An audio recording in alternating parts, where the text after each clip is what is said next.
Hello and welcome again, my dear viewers. This is the servant of Goranitai speaking. Once again, back at having my old setup because this is the one I am the most happy with, and in the Hare Krishna Temple in Montreal. While we do are closed down to the coronavirus, there is still service going, so don't be surprised we hear boots all the time, because, we're in Canada, we're in Montreal, it snowed. So I don't really remember what oh, right. So this was what I talked about last time. So Krishna Kripa, his mom Mukhara and Radhashama Sundar, or Nanashi Toyosatomi Minomiko, and Kainbo Rin. I'm so bad at Japanese pronunciation right now. I've reached the burned down fairy forest, and they've just managed to find Nozomi, but not before a certain Mohini Murti found Krishna Kripa. So apparently Krishna Kripa has a persona. Apparently. Now let's see what is next. Who are we with? Yes. Now we are with Flynn and none other than the green bean himself, Navarre.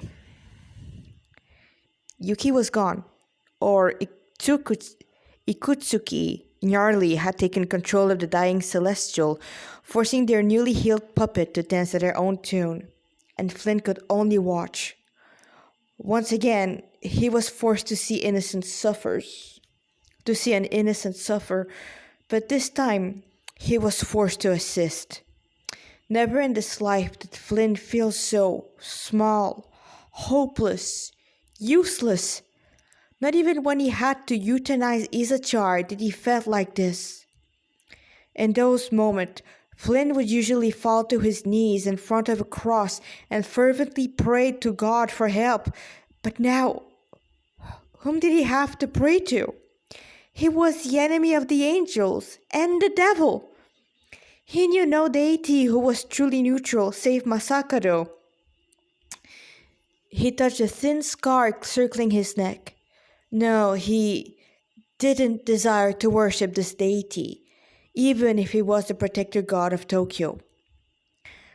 Well, I could always pray to this half-lion deity. While this divine beast looked intimidating, Flynn could not help but feel soothed by his presence. Even his mere remembrance decreased the distress he felt. But he could also try and control me. I have yet to meet a benevolent entity other than Skin, Fujiwara, and Isabel. And thus, there he was in Yuriko's old room, a place that smelled of illness and death. His back to the wall, his knees to his chest, and his hands clasped as his eyes remained dried for lack of tears. Flynn prayed to the source of the axiom, for something, anything to stop this mad play, for a way to get out, to stop this madness. Oh, axiom, oh, supreme will, or your Messiah cannot do it. I can't escape, for Dagda will simply kill me and revive me once more. I can't fight, all my powers have been taken away, and I can't die, for Tokyo still needs hope despite of everything. Please, please, O cosmic power who controls all, O great unknown, please send me help. Suddenly, he heard the sweet sound of little bells. Flynn looked up and stared. Standing in the middle of the room was a 5-year-old boy. His skin was midnight blue, his eyes golden, his hair curly and in a top knot. He shone with an inner light like those secret icon worshipped in the church. Oh, when the child was otherworldly beautiful, and he glowed with an innocence and purity that shamed the Messiah. Who are you? What are you doing here? He gently asked the innocent poor 5-year-old, who would not be able to survive in Tokyo. Oh, Axiom, why did you send me this mere child? The milk of his mother's breast is still in his mouth. The blackish boy folded his palm and gave pranam. Greeting, O fortunate soul, the otherworldly being spoke, his voice as sweet as that of a cuckoo. I am Prahlad, son of the first demon and servant of the Lord. Flynn's eye grew wider. Which Lord? He warily asked. Yeah, so we also...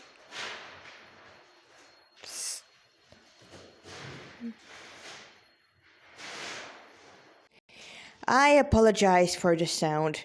Basically, one of our brahmachari has started this free prasadam distribution, I think a month back. And well, now he has gotten himself a nice sign to tell people, hey, we have amazing vegetarian spiritual food for you. For free. And yes, when we say for free, okay, you can give a donation, but even if you don't give anything at all, you're still going to get a plate. And yeah, no, we're so happy about that. And next step, we're going to have the halava mobile. If you don't know what halava is, you're missing out. Especially the Hare Krishna halava. Okay, where were we? Oh god, I need to pass this in Grammarly again, which I'm actually doing to the coronavirus. Coronavirus, because, you know, so many mistakes. So many mistakes. And yes, I did edit it and read it often. I have no idea how all those passed by me.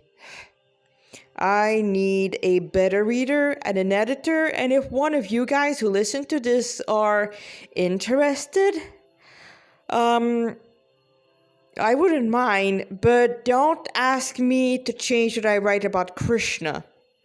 There are some things that will not change, but otherwise, yeah, I need help. I definitely help. Actually, I know a guy, but I think I entered his email wrong.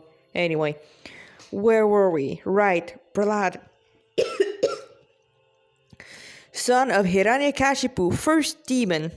Well, technically second demon, since his twin brother Hiranyaksha was born before him.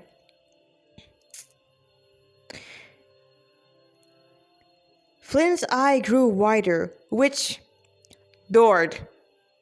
Which Lord? Good Lord, he warily asked. Getting Jehovah... Yeah, it's Jehovah. I'm gonna say it like that.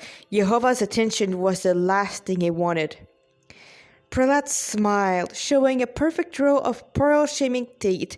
By the way, in my head canon, little Prahlad has little sharp teeth. Not because he's a demon, but because he has taken some characteristic of his Istadevata, or his worshipable lord. The Supreme Lord, the Master of the Universe, the source of the great will, Bhagavan Sri Narasimhadev, the half-man, half-lion incarnation of Krishna, the real one, of course. The image of the animalistic god, sitting on an effulgent throne with his glorious wife sitting on his lap, met his eyes. No, God can't be... By implying that God can have multifarious form, Prahlad interrupted, you are practically denying his omnipotency. The small boy, a 5-year-old, practically answered without missing a beat, his sweet cuckoo-like voice bellying a wisdom well above his age. Our Lord and Master is the supreme Atmaram. His Atmaram means self-satisfied. His sweet will is law, and thus he can do as he please, including appearing as a half-lion, half-man incarnation, amongst many others. Prahlad continued, and Flynn could not help to listen. I see. Flynn spoke under his breath, a bit distractedly.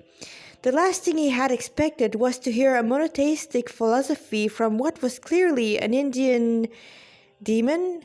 God? An angel? No, he had called himself the son of the first demon, meaning, are you the son of Lucifer? Obviously, Egghead was very quick to contact his old friend. You ask weird questions, Prahlad said instead, as a 5-year-old would. No, I am much older than the concept of the fallen angel. I was born in Satya Yuga, meaning I'm well over, I cannot say that, but yeah, Prahlad Maharaj is very old and he is still alive. Yeah, isn't Patalaloka with his grandson? Is it his grandson? Yeah, with his grandson Bali. Yeah, they're hanging out in a great palace that has more operas than the Indra. And yeah, that's where he is right now. And he got the boon from the Lord that as long as his glories, sorry about that, that's more paper being rustled, that as long as his glories are spoken, he will remain there. And I mean, as you see, because Prahlad is in contact with the Lord, when the Shimadev, we're still talking about him, and we adore Sri Prahlad as much as we adore Sri Nrsimhadev. Okay. I'm well over, I have no idea how long to say that, year old at that point. I may be even older, the child revealed. Older still than what historians believe to be the birth of humanity and the Saurian that once inhabited the land. The reason why I say that he may be even older is because, well, depending on the universe, the time dilation change. So, for example, one time, this was 5,000 years ago, Brahma kidnapped Krishna's best friend and his cows when Krishna was like 5-year-old? Mother Kritamala? When Brahma stole Krishna's friends. Okay, I have a bit of a guest appearance. My Mother Superior, Mother Kritamala. Mother Kritamala, when Brahma stole Krishna's friend and calf in Vrindavan, how old was he? 5. Here you go, he was 5-year-old. Thank you, Mother Kritamala. So he was 5-year-old. Well, he was appearing as a 5-year-old. And Brahma brought all of those, and we're talking billions of little friends for Krishna and cow, even more cows. He hid them in a cave. And after just a moment, Brahma turned around. So for this one moment, a moment is very short. It's like a blink of an eye, literally. A whole year passed on the planet Earth. Yeah, a moment of Brahma is equal 1 year. And I also know that in the planet of the demigod, 1 day equals 6 months on Earth, or something like that.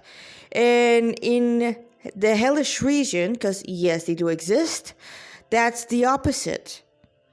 A moment on Earth equals 1,000 years in hell. I'm just talking time-wise. So yeah, the higher you are, the longest the time is. The lower you go, then that's the opposite.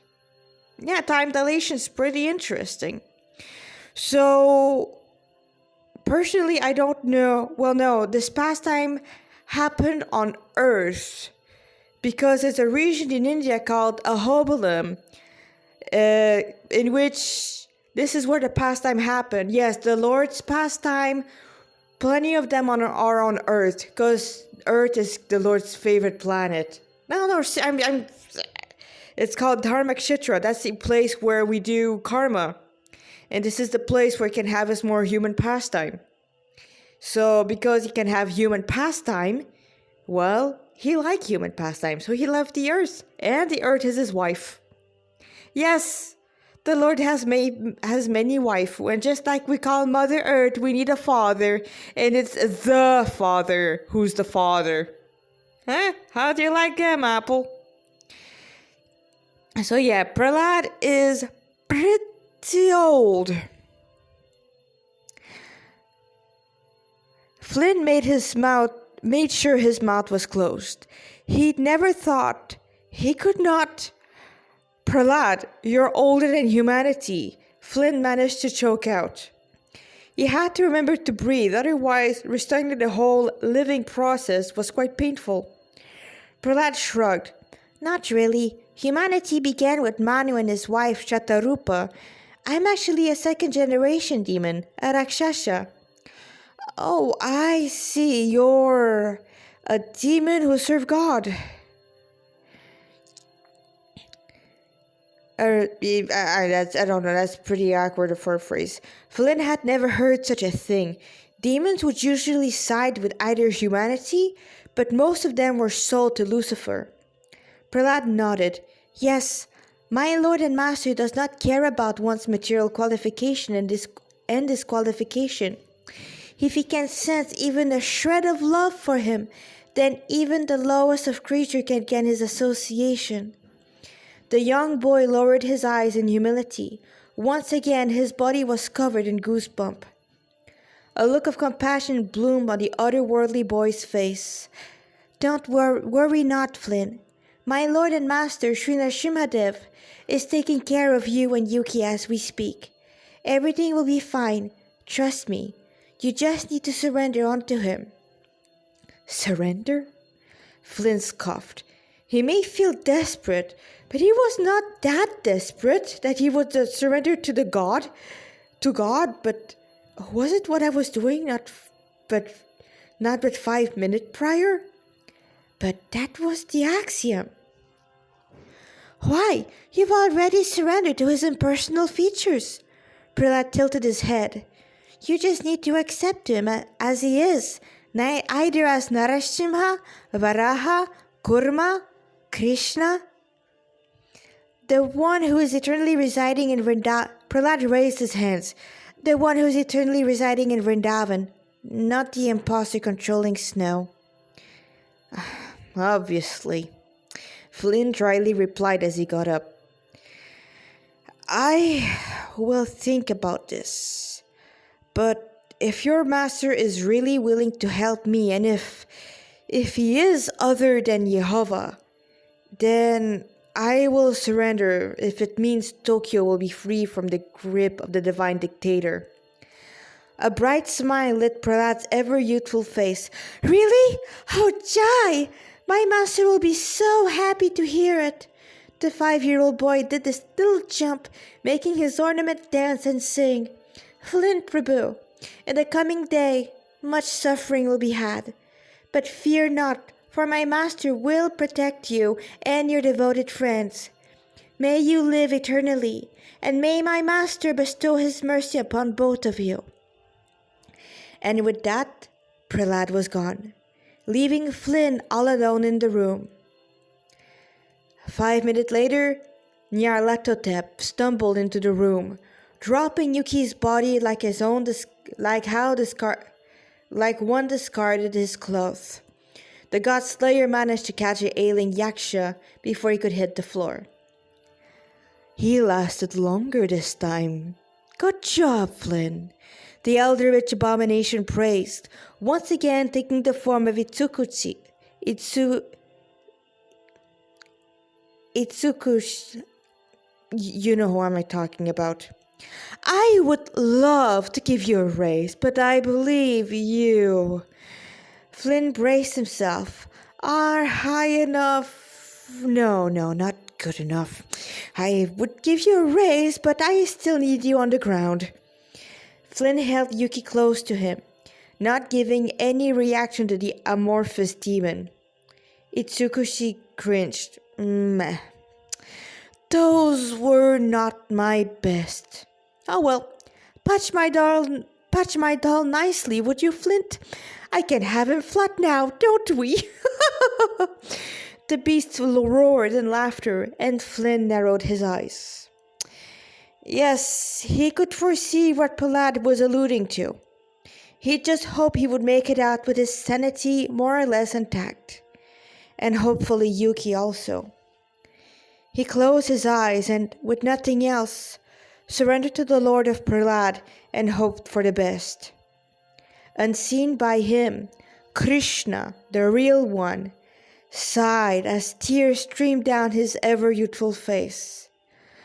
Ah, my friend, finally, I have waited so long for you. Okay. So, I think we can go a little longer, shall we?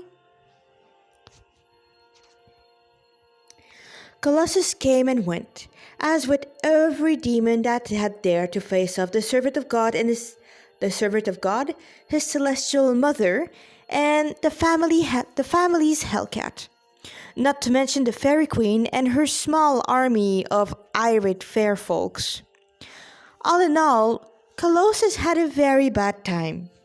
His battered remain has set afire, and the result sent via picture by Nozomi to the polytheistic alliance with the Euronext written in the fancy red script beside it. Mokara's expertise as a hermit being useful for once. Her words, not her son. After a short chat about the nature of the world they were in, including the definition of a hermitage and how nothing in the outside world was radiated, controlled by an angel, and how, yes, they were worshipping Krishna, no, not the brown one, yes, they would deal with him, they hated fraud, Nozomi had accepted to help to get in Cafe, Florida. Danu had taken the news the hardest. But Kripa and Mai had been here to support her, telling her that everything would be fine. The queen didn't seem convinced. Nonetheless, she returned to Nozomi. She had plenty to think about. They had faced Chesha, but the beast had quickly run away the moment he noticed the Amino Habakiri dancing in Mukara's hands. No, it won't remain like that, trust me. It's just that he was taken by surprise because Mukara's not supposed to have it yet. He was now in Cafe Florida's guest room, a much nicer place than the old safe house, a room that had this old hippie sort of flair to it. There even was an old CD of George Harrison. My Sweet Lord it was called. And I do believe it's an actual CD. And yes, George Harrison is a Hare Krishna.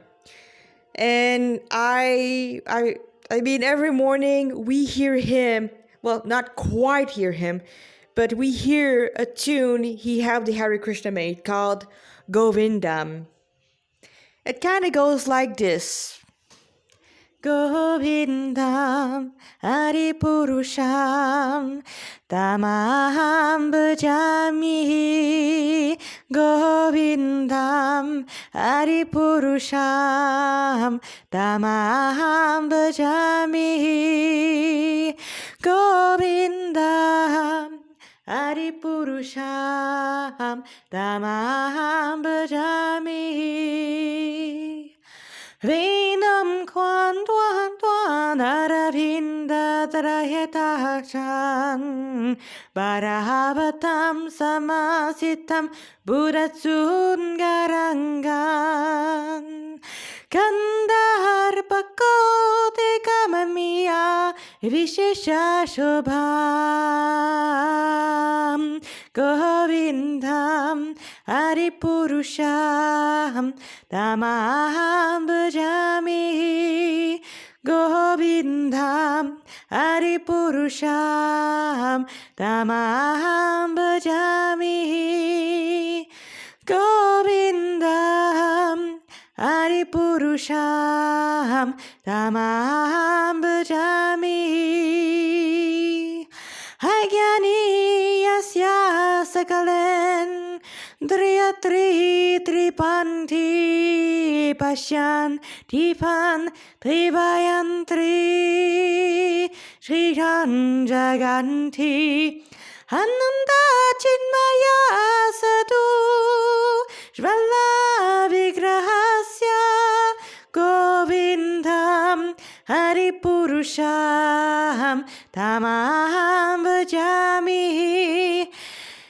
And yes, this was recorded more than a bit less than 50 years ago, in the in the Abbey Road Apple recording studio, with the help of Shriman George Harrison. And the one who sings the song, the main singer, is Her Grace Yamuna Devidasi, disciple, great disciple and pure devotee and disciple of His Divine Grace, Abhay Charanaravindan Bhaktivedanta Swami Prabhupada, founding Acharya of the International Society for Krishna Consciousness. And yes, those titles are they deserve those titles. So yeah, if you want to actually hear the actual good version with the song and everything, just type Govindam, Govindam. And yes, that'll be the first result. So, where was I? Needless to say, Krishna Kripa had been quick to burn this one song on his smartphone, and whatever he could find of the Lord Vaishnava. Actually, it was a whole CD. Also, if you listen to My Sweet Song, My Sweet Lord, listen to the choir. Yeah, Hare Krishna. Yes. And no, that was not just George Harrison putting words because it sounded Indian. Okay, you know what? Bit of glorification of Shriman George Harrison. Why not? So, George Harrison, 50 years ago, Srila Prabhupada and his disciples, in a bid to spread the holy name around, made I think a 16-turn or, an old vinyl, small one. They could afford that. Krishna gave them the means to do it. So they went to a studio and recorded Srila Prabhupada singing on one side and a bit of philosophy on the other. Of course, we're talking a vinyl, so it was not an hour long. It was like, I think, less than 15 minutes. Now, fast forward, I think a year or two. Srila Prabhupada sent a few couples across the sea to Britain to start the Hare Krishna invasion. So yes, Britain, the Britishers have taken over India, and now Srila Prabhupada, who was born and who went through this colonial era, was now starting to take over Britain with philosophy. Basically, he told to the British, you came to India, and you took all of our wealth. But I have come back with what you have forgotten. And the real wealth of India is not in its jewel. It's not the spices. It's not the silk or the cotton. It is Vaishnav philosophy. It is the greatest of jewel. But of course, those Christian missionaries didn't like that very much. And there's a reason why Christianity's, we're making fun of it, and it's, we don't like it very much. Once again, I'm just saying it as it is, guys. If you blaspheme and even the Bible is also considered a holy scriptures, but you have to pick and choose in that. In our Vaishnava philosophy, we're like fanatic about keeping things as they are and not changing anything and fact checking. Because we don't want things to be distorted, okay? Our movement is supposed to last for 10,000, 8 million years, 8 million? For 10,000 years plus. So we want things to remain as they are. So anyway, so that was Srila Prabhupada's plan. So he sent Gurudas and his wife and Shyamasundar and Yamuna, and also their little daughter Sarasvati. So they came there. I mean, we have plenty of biography about how the movement started, and there's miracle on the There's Matchless Gift. There's also Miracle on the. Wait, let me. I know I have it on my Kindle.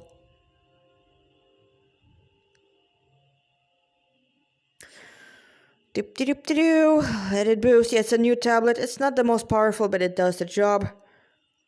Yeah, this is Navavraj Mahima. It is an amazing book. It explained the glories of Vrindavan.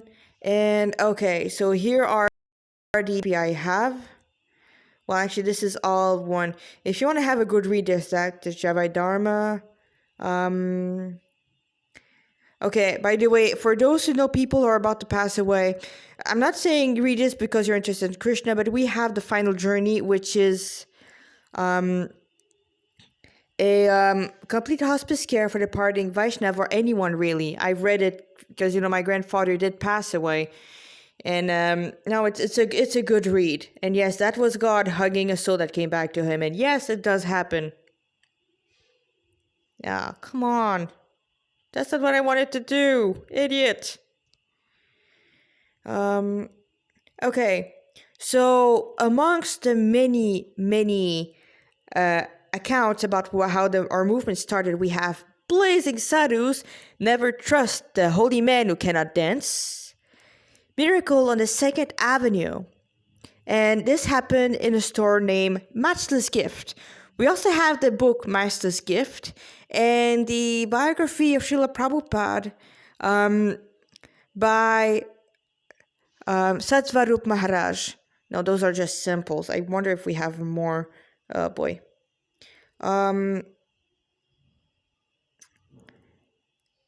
We also have the Yamuna Devi book, which explain all she went through. I didn't meet her, but I wish I did. And what else? But yeah, as you see, we have. Oh, is that Hamsaduta? It's Hamsaduta. Oh no, I've read about this book. I really want to read it. Konika Nadesh Deepika, we have plenty. Those are page turners. If you want to have drama, miracles, and seeing a saintly person, Srila Prabhupada is the saint that John predicted that Jesus told John would come. That he's the guy. Seriously, Srila Prabhupada is quite a character. You have to know him. He's amazing. Okay. So, here we go. Back to it. So, yeah, basically, they went to London, and then it's like, hey, you know what? It wouldn't be awesome if we could get the Beatles to be Hare Krishnas. So, eventually, they managed to become friends with Apple enough that they let them come to meet the Beatle. So when it came, it was Guru Das and Shama Sundar, and Guru Das is a pretty tall, pretty bulky, American guy. So you have, all those journalists dressed in the, with the Beatle era good look, and then you have those two young men dressed in saffron, shaved head with a patch of hair in the back, with a set of wooden bead around their neck, and it was something. So out come John Lennon. He doesn't speak to anyone. He just go right out the door. And the press starting to call him. So, okay, that's a done. And then came Ringo Starr. And then came the other one who I keep forgetting. And then George Harrison comes out. No, wait. George Harrison. Okay. John Lennon. This one. Ringo Starr. Paul McCartney. Yes, I got him. And then out come George Harrison. And George Harrison... his head just honed in Guru Das and Shama Sundar. He makes a beeline, and then he just goes to them. He doesn't follow the rest of the beetle, and he's like, "Where were you guys? I was looking all over for you." As it turns out, Shriman George Harrison had received the first print of the Happening. Yeah, that was the name of the, not the CD, of the vinyl, The Happening. And he memorized the entire thing. Like, I'm sure his vinyl was polished by the end of it. But he memorized the mantra, he memorized the philosophy, he memorized everything, and he was praying to meet Srila Prabhupada's disciples. And he did. After that, he helped the devotee get their first temple. He helped them get the first printing of the Krishna book. He paid for the first printing. Actually, you need to read that because, okay, George Harrison was about to say no because what he wanted was friendship. He didn't want to have sycophant and posses that just goes around it because of his fame. No. Sure, George Harrison was a really grounded guy, and he became a good friend with Shama Sundar. And Prabhupada asked Shama Sundar, ask your friend to help us print. And Shama Sundar's like, oh God, that won't end well. So they were having a dinner at George Harrison's manor. And then, Shama Sundar breaks him like, hey, listen, we need a little bit of money. Immediately, George Harrison is like, oh God, not again. He doesn't say it, but, he looked like a guy who just got betrayed. Classic, it's not an anime betrayal. We didn't have that much anime back then, but it's the, dramatic star betrayal between a friend and a star. So he's about to tell him to get out, and then lightning struck the manor. And it struck the generator, or whatever they have. So the lightning strike, power goes out, and it's a complete darkness in the manor. Light goes on again. Nobody wants to speak. And then George Harrison became beamed. And like, well, after that, there's not much choice now, isn't it? And that's 100% true story. And he also gave Srila Prabhupada and the movement the manor they are in. The Bhaktivedanta manor used to be the Harrison manor.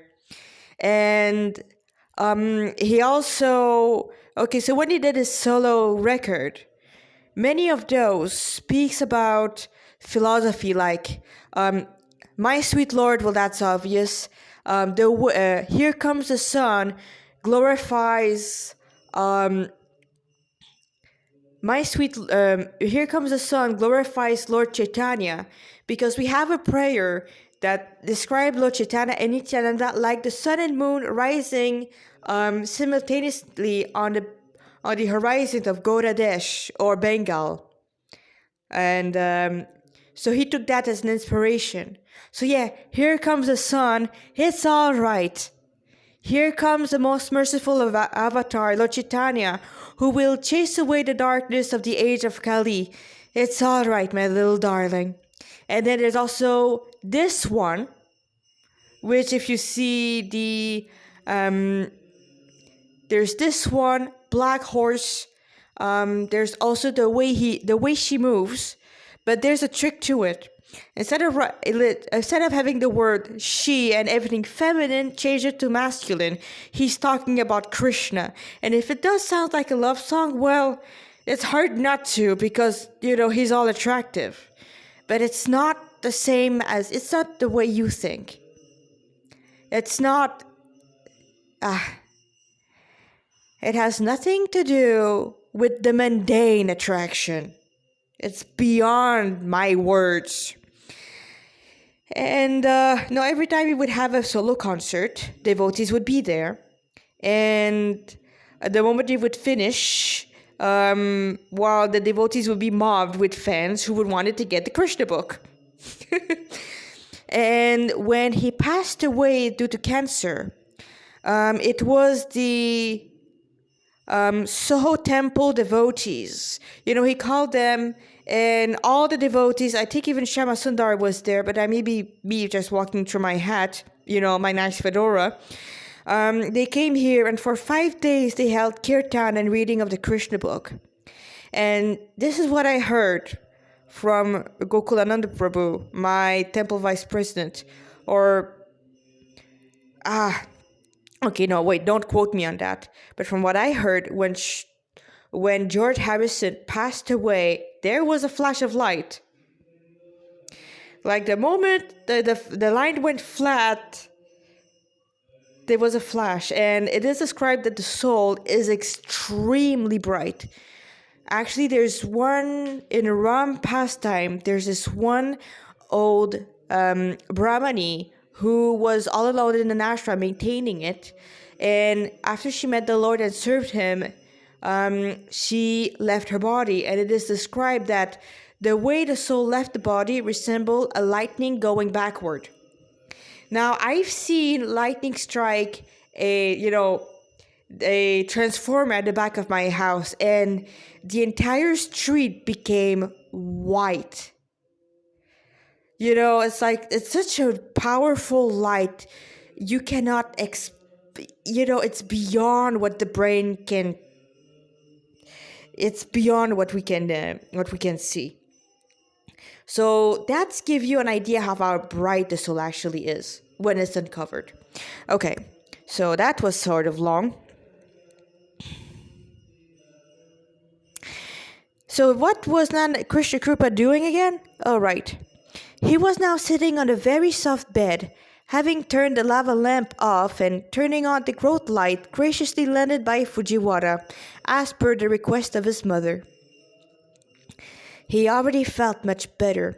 His energies returning to him. Holding his mother's sacred Tulasi Japa Mala, a Tulasi chanting bead basically, Krishna Kripa chanted on them to his heart content as the adult talked. Oh man, that was bad. Kripa had already given his account, making sure his Krishna's involvement was skirted around, until he realized that he could not explain why a persona by the name of Hari wanted to save Krishna's impostor. So the son of Mokara began to speak the truth, revealing that all that had happened to the flagger-blasted audience that included his father, his sister, and sister via video called, and an older woman of around Skin's age by the name of Mandodari from Canada, no less. Mandodari is a self-insert. I'm so sorry, guys. To see this plump stranger, her face red from the sun, showing them around the garden of Sri Sri Radha Manohar was enough to solidify Mokara's claim that the Tokyo they were in was but an illusion. After that, Krishna Kripa had been sent to the guest room, his mother's beads around his neck, and the order to remain under the growth light, ensuring he would not move. Not that he wanted to. He still wanted to chant Krishna's name.